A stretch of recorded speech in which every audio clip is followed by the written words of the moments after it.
إن في خلق السماوات والأرض واختلاف الليل والنهار والفلك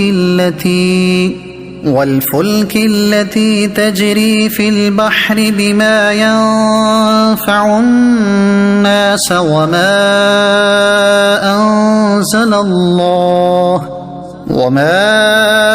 أنزل الله من السماء من ماء فأحيا به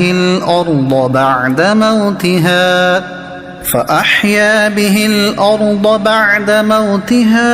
وبث فيها من كل دابة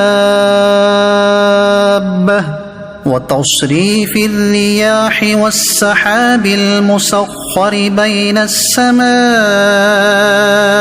والأرض لآيات لقوم يعقلون۔ ترجمہ: بے شک آسمانوں اور زمین کی پیدائش اور رات اور دن کی تبدیلی میں، اور کشتی میں جو دریا میں لوگوں کے فائدے لے کر چلتی ہے، اور اس پانی میں جو اللہ نے آسمان سے اتارا، پھر اس کے ساتھ مردہ زمین کو زندگی بخشی، اور زمین میں ہر قسم کے جانور پھیلائے، اور ہواؤں کی گردش، اور وہ بادل جو آسمان اور زمین کے درمیان حکم کے پابند ہیں، ان سب میں یقیناً عقل مندوں کے لیے نشانیاں ہیں۔ ان فی خلق السماوات والارض،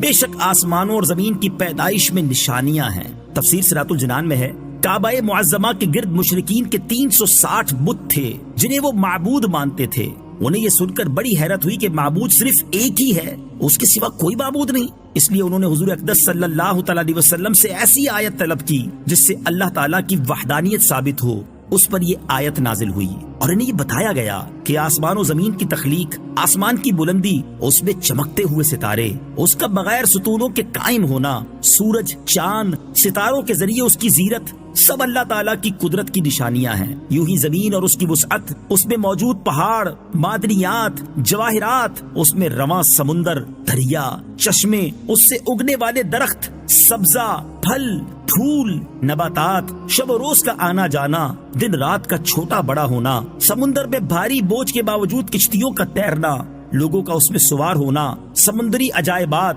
ہواؤں کا چلنا، سمندر کے ذریعے مشرق و مغرب میں تجارت کرنا، سمندر سے بخارات کا اٹھنا، بارش کی صورت میں برسنا، بارش سے خشک اور مردہ زمین کا سرسبز و شاداب ہو جانا، اس پانی اور اس کے ثمرات سے زندگی میں باغ و بہار آنا، زمین میں کروڑوں قسم کے حیوانات کا ہونا، ہواؤں کی گردش، ان کے خواص و عجائبات، یہ تمام چیزیں اللہ تعالیٰ کے علم و حکمت اور اس کی قدرت و وحدانیت پر عظیم دلیلیں ہیں۔ یہ سارا تو ایک قسم کا اجمالی بیان ہے۔ مذکورہ بالا چیزوں میں ہر ایک پر جدا گانا غور و فکر کریں تو اللہ تعالیٰ کی قدرت کے ایسے حیرت انگیز کرشمے نظر آتے ہیں کہ عقل انسانی دنگ رہ جاتی ہے۔ کائنات میں انتہائی کثرت سے پائی جانے والی ہوا پر ہی غور کر لیں تو اس میں نہ جانے کتنی گیسیں، کتنی تاثیرات اور ضروریات انسانی کی کتنی بنیادی چیزیں ہیں۔ صرف یہی دیکھ لیں کہ اگر ہوا نہ ہو تو تمام انسان 10 منٹ کے اندر اندر مر جائیں، زمین کے اوپر اور ہوا میں پائے جانے والے جانوروں کی حیات ختم ہو جائے۔